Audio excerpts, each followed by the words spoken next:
Welcome to the Programming Lions podcast. Today, we host Fabian Garcia, known for his political commentary and his social media influence. You've probably seen him interviewing students on campus or at leftist events, rallies, and protests, asking the hard questions and engaging with the other side. In addition to all that, he was recently on the ground in Israel, and so we've got a lot to get into. Let's go.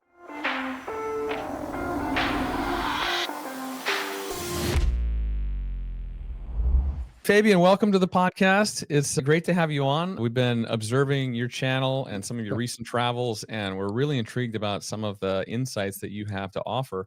But before we get into that, maybe you can just tell us a little bit about what got you into this game of politics, culture wars, and what keeps you motivated. That is a great question. It all started with my grandmother came from Cuba in the 1960s and she fled communism there. So she understands what it was, how it was living under it, and the struggles that people survived day to day. And she came to America in the 60s.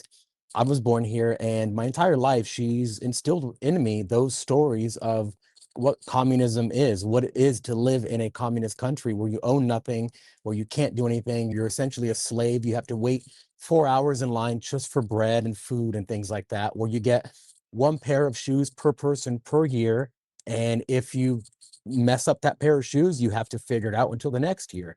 So those values of First Amendment, especially freedom of speech, was really drilled into me growing up. And the fact that she always said, if you lose to say what you want to say, that's how you start becoming a communist country. In 2020, obviously, everyone knows what happened. I started looking at the world and seeing some of the vicious laws and ungodly laws that were passed in California. That's what essentially activated me to start just speaking my mind on issues. At that point, nobody was saying what they wanted to say because this was peak woke years and people were being censored, canceled, blocked, shadow banned, you name it. I've been in it, kept going and kept going. Thankfully, people like you see me through the algorithm and reached out, and now I'm here. All right. Very cool. We will definitely want to talk a little bit about communism and your background and thoughts there. So, but without further ado, we got a number of questions lined up, starting with some of your recent travels. So, Yeah, we heard that you were recently in Israel and the Gaza area, and we know definitely what's going on over there, right? So I'm curious, like, what's it like actually being on the ground over there? That's a great question. One of the most important things in life that I've realized, fortunately from a younger age, not as young as you boys are, but is to travel and experience and see things for your own eyes. Because we have to figure that about 80 to 90% of what's put out there in the media is propaganda. It has some kind of bias. It's trying to make you think something. And the words they use and the way they use images are supposed to get you to that point. So my thing is, I always want to go see places with my own eyes to see, is this real? What's really happening? And then just report back the truth, which is what I'm all about. So before I went to Israel, I didn't know what to expect. I heard so many things. You see the bombings, you see this, you see that, you hear about the IDF being just savages and animals. And when I went there, when I go most places, my mind is very open and I see what's real. And it's an incredible country, first of all, minus everything happening, just the actual country, the history of all religions are there. You have incredible sites, archaeological sites, but it's very safe. And that's one thing that I didn't realize before I went there, because every person is required to go into the army for at least 1 year. Everyone there has training with weapons. Everyone there has responsibilities that they've had at a very young age, starting at 18, I believe, or 16, depending on if you're a guy or girl. But Hmm. there's guns everywhere. People are out wearing the sidearms. Some people even have rifles. I didn't see any crime whatsoever. There was at no point that I feel unsafe in the country of Israel. So that's one thing that people have to realize. The threats come from the outside in, not from the inside out. Gaza, just to quickly touch on that, being on the border of Gaza, touring bases of the IDF, going down in the tunnels that they've recreated. So in these bases, they recreate the Gazan tunnels and the Syrian tunnels as well to do training there. When you are in those tunnels, even though it was an army base and there was obviously no one there trying to kill us, you really understand what it's like for these hostages that have been in there for years and years and years. It is so hot. There is no room to walk. You can't even stand up straight. And we were shown by one of the guys in there who was actually, he's in the tunnels all the time in Gaza, the cages that they keep the hostages in. And these cages, you wouldn't even keep your dog in these cages.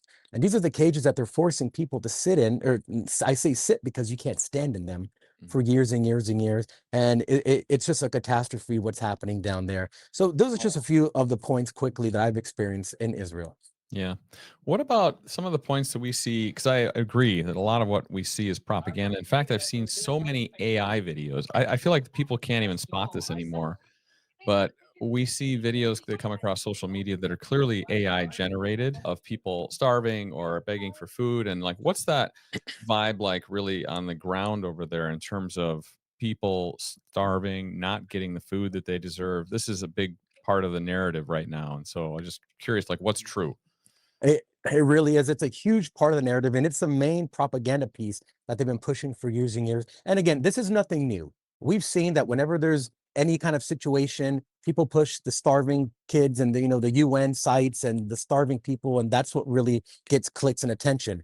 So what people don't know is there are two major organizations or foundations that are distributing food in Gaza. You have the UN, which Mhm. has about 400 distribution sites, very inept. They're giving food in many cases directly to Hamas to go distribute. By their own accounts of the UN, 90% of the trucks of food that they sent into Gaza was intercepted by an armed group. That Yeah. means that Wow. Hamas gets the food and they distribute it to whoever they want. So they determine who gets food. So the US and Israel saw this and said, this is not working. So they started what's called the Gaza Humanitarian Foundation, the GHF, and they operate at about 4 different sites. Now, what they did is they said, instead of giving them the food to who knows who, let's give it directly to the people. So they have this section where they protect so citizens of Gaza can come in and get the food themselves. Now, they're Mhm. able to distribute about a million, they can feed about 1 million, almost 1 million people per day. They give Wow. them these Oh, boxes wow. that have, yeah, they give them these boxes, and these boxes have, I think, like 5 meals each. And each of those meals has about 1,000, I'm sorry, it has about 2,000 calories or so. So enough food for every person for every day. And that's just the GHF. That's not the UN.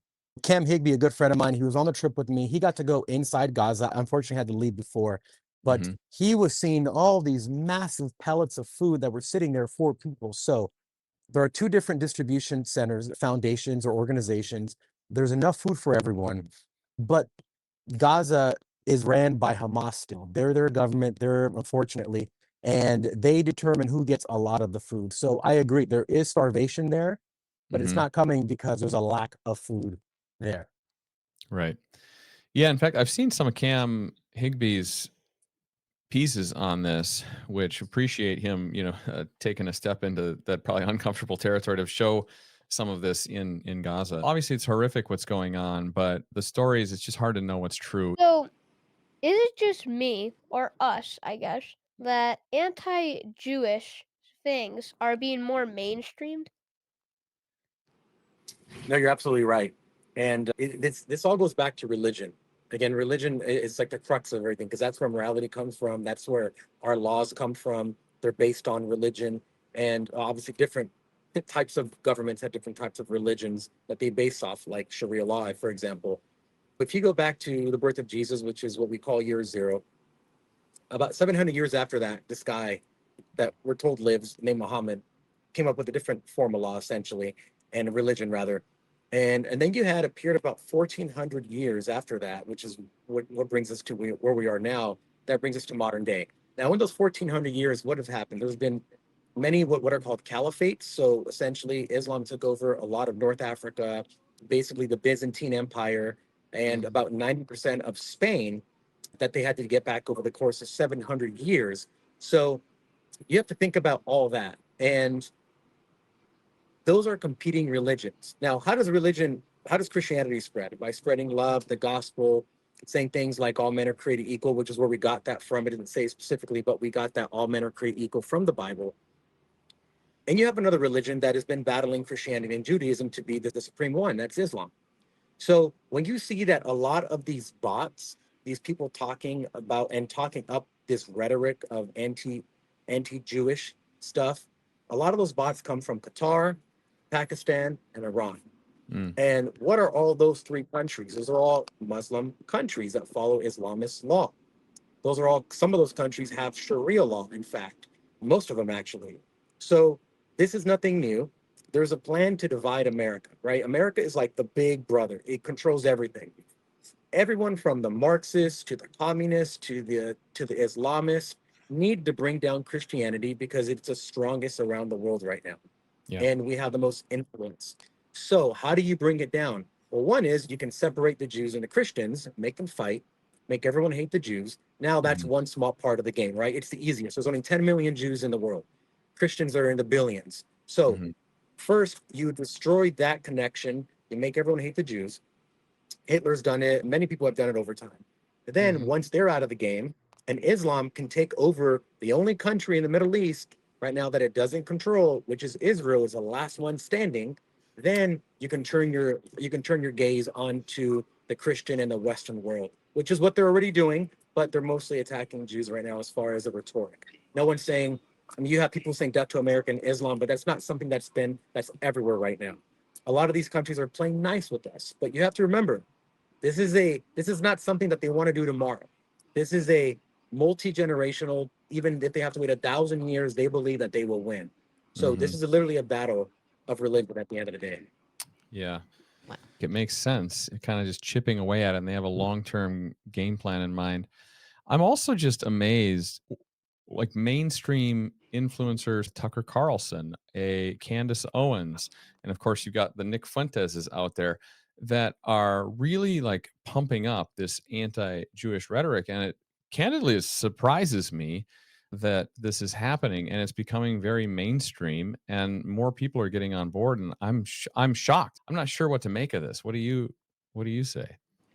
Mhm. That's actually a great question. And what I see out of this is opportunistic people, right? You have a large rise in Christian nationalism as well, which essentially a lot of people don't even know about what this is yet, but in a very simple sense is to create another Catholic type of monarchy for the Christian church. So they want a Christian pope. They want morality courts, the same way Sharia law has their own morality courts. They want to remove the freedom from the individual and give it back to some authoritarian type power. Now, Mhm. we've had that, right? People left Europe and came to America, and now we have our constitution. But the one thing that none of these ideologies or ways of government, whether it be fascism, communism, Sharia law, or Christian nationalism, what they don't have in common with America is the fact that we have individual rights. We have this pesky thing that everybody wants to get rid of on that side, which is called the Constitution. Mhm. The communists hate it, socialists hate it, the Muslims hate it, and people who want more power hate it. So, in my estimation, what Tucker Carlson is doing is he's driving a wedge between Judaism and Christianity. They want to make the problem look so bad that we have to do something now. Machiavelli talks about this. A lot of writers talk about this. Whenever you want to take rights away from people, what do? You scare them. Oh, Mhm. look at the black people. They're committing all this crime. We need to do this. Oh, look at the Muslims are doing this. So we have to do this. All you have to do to be safe, everybody, is just give us some of your rights and then we'll take care of you. And Correct. that's been the overarching theme. Now, of course, money is involved in it. Of course, blackmail could be involved in it. Of other factors that could be involved in it. But Tucker Carlson, he considers himself a paleo conservative. It's not the mainline conservatism that we have in the country right now. So Mhm. everybody wants more power. That's what they all want. How do they get that? And how do they place themselves nearest the top of that power as they possibly can? When they Mhm. see things changing, they want to be the person at the top. Now, if you ask me about Mhm. Nick Fuentes, in my opinion, he's a complete psyop, CIA, something like that. I don't believe for a fact that he's doing anything that he really believes. Maybe he believes it now, but quickly, the problem with Nick Fuentes is, again, the guy's been doing this since he was 16. He has not traveled, and I've researched this. There's nothing that we can determine that he's traveled out of the country. So he Mhm. hasn't seen the world. He hasn't seen any of these places. He's just passing his opinion on people who he's never met, who's never experienced the way of life, who's never been in their culture. And that to me is one of the most dangerous types of people that can say, I know this is wrong, Mhm. but I've never experienced it. I've never read it. It's like Yeah. it's like someone trying to tell you about the Bible and they never read the Bible, right? Yeah. It's the same thing. Yeah, Same thing. yeah. We see a lot of that too, but it is wild. Like his popularity in particular is skyrocketing right now. It's pretty crazy when you think about like the message. Yeah. Yeah, and part of the reason, and I talked about this a year and a half ago or 2 years ago now, time flies, was that there's going to be an overcorrection, right? We were so subjugated by woke. It controlled the world. We were so mad. Everyone was so mad. So then MAGA happened.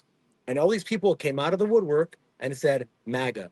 Now there's all this anger and aggression, right, from those years and years, especially Gen Z that had to live under this dictatorship. Mm-hmm. And now we won the presidency. Yeah. But there's still that anger. There's still that drive to do something. So these people like Nick Fuentes, like Tucker, like Candace, they've used that anger and that frustration to say, pull them all the way to the right to these things that aren't American whatsoever, because we can capitalize on all that pent up aggression. Yeah. Because it's hard to say, fight for 4 years and now we won. Okay, now what do? Do you go back to your everyday lives? Some people did, but some people didn't. Then you enhance those ideas with all these fake bots from Iran, Pakistan, Qatar, Yeah. and then you make it look like it's a lot more popular than it really is. But if you ask anyone outside that's not on X or that's not in the political sphere, who's Nick Fuentes, they have no idea. They may have seen a clip of him somewhere, but they don't know what he really believes. This is a small section of the population that is pushing this stuff. And it's a lot of people who are just fed up. And I get that. But they have to take time and say, okay, these are the extremes. Let me look at what the middle is. Like what's logic say in this situation? Mm-hmm. A lot of people say that, Israel is like controlling the US and Israel's controlling everybody, right? So I'm curious what you think about that. Do you tell me your thoughts on Israel possibly, controlling like the world basically, right? Like having a lot of influence. So the world population is in the billions. Jewish people in total make up about 10 million. There's about, I believe, 8 million Jews in Israel. And APAC, which is what people typically post or talk about, they give, I think, like, I don't know, 50 million-ish dollars or so, like that. What people never mention is that APAC is not the only organization that exists to push like things that are Israeli, right? With the American government, you have the Council of American Islamist Relations, CAIR. You have Qatar. You have all of these different countries that have their own version of APAC. But of course, the media never talks about that because it's all the Jews. I believe that there's an easy way to fix this. And this is not just because of the Jewish problem. This is money and politics. Money and politics ruins everything. So if we were to get rid of special interest and lobbies, you would not only remove the power that APAC may have in the US Congress, but you also remove the power that Qatar, Iran, any country has over the US. The problem is because politicians have to spend so much money to win races, they have to go lobby with somebody. The biggest lobby in the country is a pharmaceutical lobby. They dwarf everybody combined, including APAC, right? All they do is they tell a politician, hey, you're going to have to run in about a year and a half. I mean, let's say a year. If you're a Congress member, every 2 years, right? You have to run for Congress. That means that it's not like you run the last month. You have to be setting up this entire time to run for Congress. Yeah. Because if you don't, you're going to lose. So they say, hey, let's have a little get together for you. We're going to throw a nice little party, and then we're going to bring a bunch of people, and they're all going to give you money for you to run again. All you have to do is, hey, there's this law that might impact our business. Can we ask you to just vote against that? Because it's really going to hamper our business. And, we want to help you stay in Congress. Right. So that's what they do. They say, sure. And that's the problem with all this. If you got rid of money in politics, special interest, we would be a much better country. And then politicians, which we know don't have the best moral constitution in the first place and could be tempted very easily, would have a much harder time voting against the interests of the people who actually elected them. Yeah. Sneaky fellas they are. They are. Very sneaky. I like that a lot, getting special interests and so forth out of politics. The other thing, I'd love to see single bill legislation so you know what people are voting for. There's basic things that we know all Americans want. Like we want like to remove these corruption. We want to remove insider trading. We want to remove collusion by external organizations. We want single bill legislation, but the politicians don't put it in because like obviously it's not in their best interest. One thing that the boys and I, because we try to unpack this, it's complicated. The whole thing is complicated, obviously, but we like to think of it like maybe two things can be true at once. Okay, we got this conflict with Hamas. It seems like they're warranted in terms of defending themselves from terrorism. That's one thing. And then you have this whole other narrative around their global influence, whether it's Mossad and Epstein and extortion rings and tactics and honeypots and APAC and all that. And that might also be true, but they're kind of like two distinct things, right? Like one, they have the right to defend themselves, and if they have this global influence, well, we should break that down separately. But it seems like these people are lumping it all together and just like turning it into this Yep. this hate-fueled target. And Absolutely. You're absolutely right. Now, when people talk about Israel, they're typically talking about the government. Now, mhm, I know that government is not all well, right? They have a right, parliamentary system. It's a big battle for power. Many people don't know that the Supreme Court, because Israel's only been a country since 1948, they don't have the kind of case law that someone like America has with hundreds of years of Supreme Court passing judgments. mhm, So their Supreme Court is very leftist, not leftist in the sense of communist, because that's not really a thing there, but leftist mhm, in the sense of, I guess, extremely liberal, you can say. And they are Really? writing laws and yes, and they're writing laws that there's no precedent for this law. So you can't point to them saying, no, actually, this is not right because we have this precedent, this law that was passed 100 years ago that says this. They don't have that. So they're making things up as they want. And that's mhm, causing a massive hindrance. Now, are there corrupt people in the Israeli government? 100%.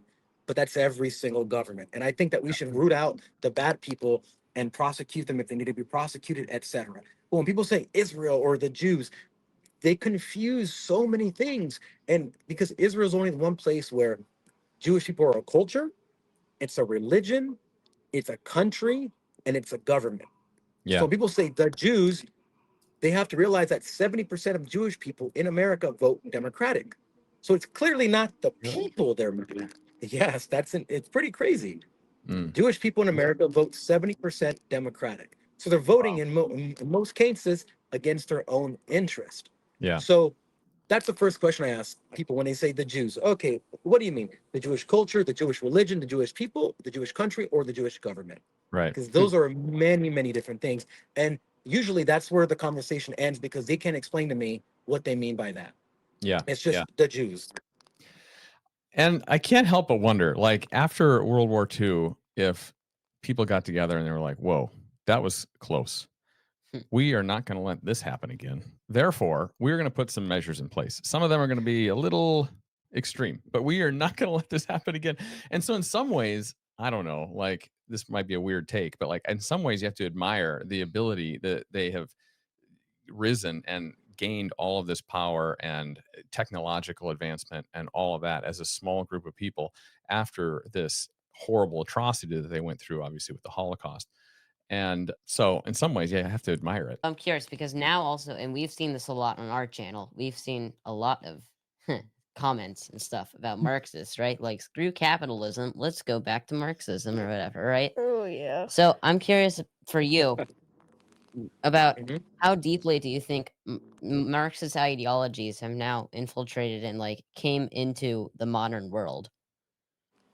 So I'll say it never left, right? It got better in America for quite a while, but it never left. It's always been here. We've actually implemented, I guess you can call them socialist types of economic principles in America, Mhm. right? If you look at the Yeah. stock market, what do you own as a part of a company? You own a share, right? You're able to share in profits. So that's essentially sort of a socialist mechanism that's implemented into a capitalist system because you share in the profits. But Mhm. the overarching problem, just from a macro perspective of socialism and communism, Marxism ideology, is that it's an envious ideology. You have more than me. I want some of what you have. Give me it. Now, I'm going to bring us back to religion because, again, everything goes back to religion. And here's a lot of people don't understand about communism, which is the ultimate form of socialism because it wants to lead to communism. Mm-hmm. It's a religion. Okay. So, what communism aims to do is to get back to the Garden of Eden on man's own terms. So, they want to make the world perfect. They believe that private property is a cause of all of our problems because you can have something that I can't, and that creates division between people. So they believe that number one, we have to get rid of all private property. When they say get rid of all private property, someone has to make the property, someone has to own it. Who owns it? Well, at first, it's going to be the government. So let's give everything to the government. The government's going to tell us who can use what, when, depending on our skin color, how oppressed they say we are, and everything else. So now we're giving up all our rights to the government. They can tell us what we can eat, what we can't eat, where we have to live, all these things that China is already experiencing. And it is a religion because the ultimate form of communism is to have no government because everyone's going to be perfectly happy in their estimation. Now, of course, it's never worked. Socialism has never worked. It always ends in millions and millions and millions and millions of people dying every single time it's been tried. But the reason they attack capitalism is because they say that's the problem, right? Because Marx said, oh, it's not, it's an economic problem, the have and the have-nots, the proletariats versus bourgeoisie. Yeah. It's a problem of how much you make. And then some guy named Antonio Gramsci came around who wrote some things called the prison notebooks in Italy when he was in prison. And he said, no, that's not it. It didn't work because capitalism make everyone so abundant in things they have that nobody wants a revolution if you have enough to take care of your family, you have a house. So they go, okay, that didn't work. What can we do now?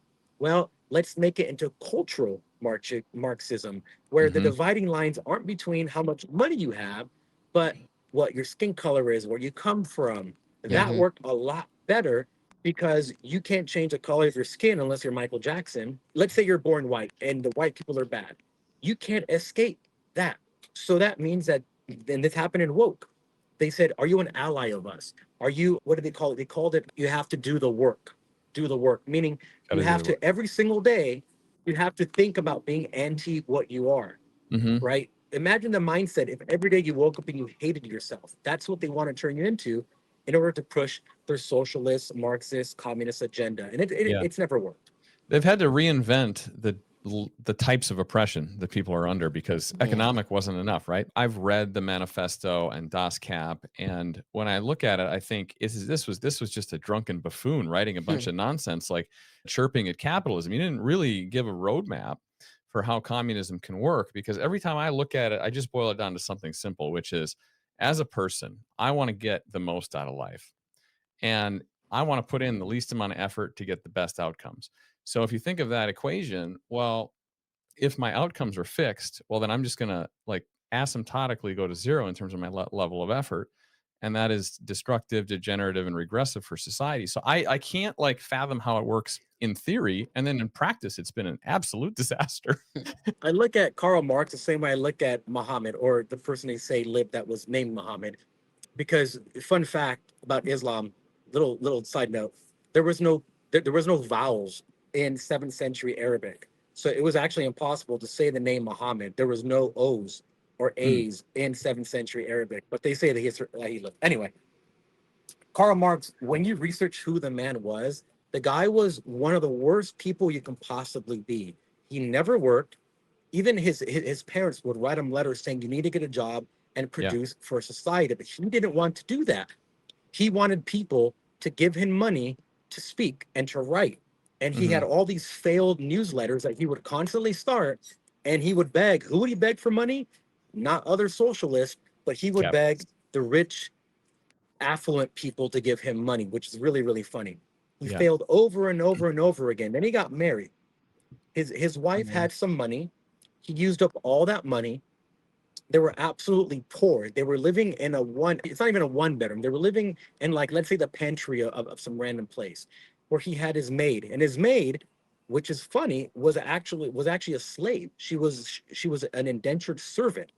So for a guy that's saying that, we are slaves of the system, he owned his own version of a slave. And then he got that maid pregnant, or that slave pregnant, and had a baby with her when bed. So for Karl Marx is like the worst example of a person. Same way I believe that Muhammad was the worst example of someone to be the best example for an ideology or a religion. So I always like to go back and read about the people who wrote this thing. But secondly, quickly, is we've been what I call red washed. Schools do not teach the horrors from these ideologies being put into practice. So there are a lot of crazy leftist policies, as anybody with a brain would know, right? So I am very curious. If you could dismantle one leftist policy, what would it be? Oh, that's a great question. There are so many. So we got rid of DEI already. The DEI is essentially gone. Here's a simple one that we have that's trying to be pushed in so many states right now, is that parents have consent to pull their children out of classes that they don't want them to be in, gender ideology classes that they don't want their kids to be in. Mm-hmm. That would be a huge one because there's a big push of taking away parental rights right now. Like Canada, the what was her name? I forget her name, but she just resigned after Trump came in office because she said she didn't want to work with the world with Trump in it. But she Yeah. basically said, I think almost 2 years ago now, that there are no such things as parental rights. So there's a massive push to make the government raise the children and have the parents be afraid of the children. And this is exactly what happened when Mao Zedong took over China. One of the first things he did before he took over is that he took over all of the universities. He closed them for, I believe, a year. And then he told all the kids, now that you have all this free time, I want you to go tell me which teacher you think was speaking out against the government, and specifically him, because he was the government. And it caused so many teachers to be killed by their own students, chased, hit. He told the kids, if you hear something your parents are saying that's anti-communist, Yeah. tell me, and we'll send people there. There were Right. kids that were turning in their own parents. So It's such wild. terrible things happen, and that's the beginnings. It's to invert everything, where the Yeah. adults have the power and the knowledge, have the adults scared of the kids. Now, once the Red Guard is, which is what he called it, he's called them the Red Guard. They all had a little book of Mao called the Little Red Book in their little pockets, and they all had to read it like it was a Bible. Once they were all done disrupting everything, he said, "Okay, now I have a bunch of people that I've compelled to do this dirty work for me, and now I want peace. Now I want stableness because I'm in power now. I can't Mm-hmm. have these people." And what did he do? He sent them out. Many, many, many were killed by his army, and he sent so many of them out to re-education camps, which is the fields, to change the way their mind worked to make them stable. Mm-hmm. And millions of them died out there. So it's always the same. We call them the useful idiots, people that think they're doing something, but they're doing it for someone who doesn't care about them. So if you can break down that bond, you can break down society and really control people. It's That's insane. crazy psychological warfare. Yeah. What's your advice for conservative youth like Gen Z and Gen Alpha? It's a very, very good question. Number one, read the Bible.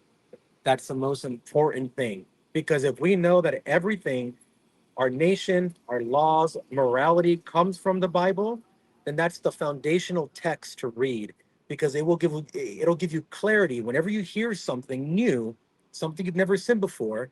You at least have something to compare it to base it off of. When woke came, one of the biggest problems we had as a whole was figuring out what the heck are these people talking about. We didn't understand it. We didn't know. I can't tell you how many hours I've spent reading all of these Marxist philosophers and all these really old books to understand. And people shouldn't have to do that. But if you know the Bible, you have these tenets, these foundations, these sayings of Jesus that you can compare anything to. Nietzsche, who said God is dead and we killed him, meaning because people are not religious anymore, something bad's going to happen to the world. And that's exactly what's been playing out over the last 100 years or so. But read the Bible. That's my number Yeah. one thing. Fortunately, it seems to be making a comeback with Gen Z and Gen Alpha, which is the generation these boys are in, will hopefully be even stronger in terms of their resilience towards Yeah, absolutely. religion and conservative values, which maybe leads me into a final question. Like, we've been at this game for a little bit with our podcast and our conservative voice, and I can tell you that people are trying to shut us down all the time. We get hit pieces done on us regularly that we're dealing with. We've been doxxed, we've been threatened, all for just sort of Oof. trying to share what we think are good, traditional, moral values with children and have them be comfortable sharing that so that other kids can perhaps also bring awareness and be comfortable. The opposition is really heavy. But one other thing that we've noticed as we've gotten into this conservative movement is not all conservatives are the same. There's a lot of grifters out there, and we have run into some of this and people that are just not genuine. But I'm curious, you've been in this game a bit. And so how can we identify the conservative grifters versus the authentic ones? That's such a good question. And just to go to touch on your point, there are so many grifters in the space. I don't identify with any of them. I don't watch most of these influencers because think about it. If I told you that this AirPod case was white, and then in 6 months I told you it was black, would you think I'm a truthful person? That's exactly what we're seeing with people like Tucker Carlson, Candace Owens, all these people. And you can see what they tweeted just 6 months, a year ago, and now it's completely different. Mhm. And it's one of the hardest things because now it's a cool thing to be, right? It's where the money's at, people say. Yeah. It's what's in, and everyone's gravitating or drifting towards it. I would ask them how they grew up, number one, just so you can get a sense of things, and obviously just see what they've said, see what they've posted, and if that contradicts what they're saying now, just ask them. So why did you change? Mhm. Who knows? They may or they may not have a good answer. Also, what I find is that people who grift typically grift on a very superficial level. That means that they're talking about what everyone else is talking about. Mhm. So usually you can go on X and you can see, okay, everyone's saying this. Is this person saying the same thing as everyone else, or do they Mhm. have a unique take on the subject? Right. Because if you're grifting, you're not spending all your time researching most of the time. You're not doing deep research to come up with your own ideas. You're just parroting what other people are saying. I think that's one easy way to catch a grifter off guard is to actually, number one, if you're interviewing them, ask them a deeper question and see if they have an answer to it. So Mhm. what I always do, we're always in the field. We go to a lot of protests, sometimes undercover as Antifa, but we're Yeah. always debating leftists all over the country. Yeah. Mm-hmm. And here's the best trick I've found that works though. You ask them a question. Let's just say, for instance, do you like Donald Trump? Or are abortions okay? Right? Mhm. They're going to give you their superficial answer, right? Just an answer that they have memorized, the one that Yeah. they don't have to think about it. Right. And then I ask them, do you think that you're right on this issue? And they're going to say yes. And then you ask them the best question: why do you believe that what you believe is true? Mhm. Right? That question makes them go and think. And if they can't give you a cohesive answer why they believe that they believe is true, then you kind of caught them off guard. And most people can't do that. If you have the Bible as a foundation, you can always reference the Bible. That's good advice. Max is on the Operation 365 to read the Bible in a year, and not all Wow, of that's us great. not all of us were that committed to it. But I'll tell you, this whole world and culture has actually brought us a lot closer to God. As we see things happening around the world, it just shows us more and more that there's an absence of God, faith, and commitment and traditional values. And so it's actually strengthened our resolve to see some of this craziness going on in the world. So, at Yeah, any rate, absolutely. it's very good advice. We could probably talk to you all day. You got so many interesting takes and stories and experiences, but we'll wrap up the podcast here. Thanks so much for coming on. And before we wrap up, though, what is the best way for people to follow you? Where are you most active? What would you recommend? Yeah, you can find me at Political Fabian on any platform. Okay. Make it easy. At Political All right, Fabian. and we'll tag those into the description. Thanks for doing what you do. It seems like a voice of reason. We appreciate that definitely in this space. So, Yeah, thanks so much. thank you for having me. Yeah, and by the way, you two boys are going to be absolute animals when it comes to debating knowledge. That's the goal. What your dad's doing for you is the most important thing a father can do. So kudos to you for doing it. I know it's a lot of work, a lot of time. You guys are getting backlash. I know exactly how that feels. You guys are what people on the left love to hate, right? Mhm. You guys are a nuclear family. You're obviously tight. You're doing this. You're reading the Bible. You're everything that they hate. So of Yeah. course they're gonna come after you because if what you guys are doing spreads around the world will be a much better place.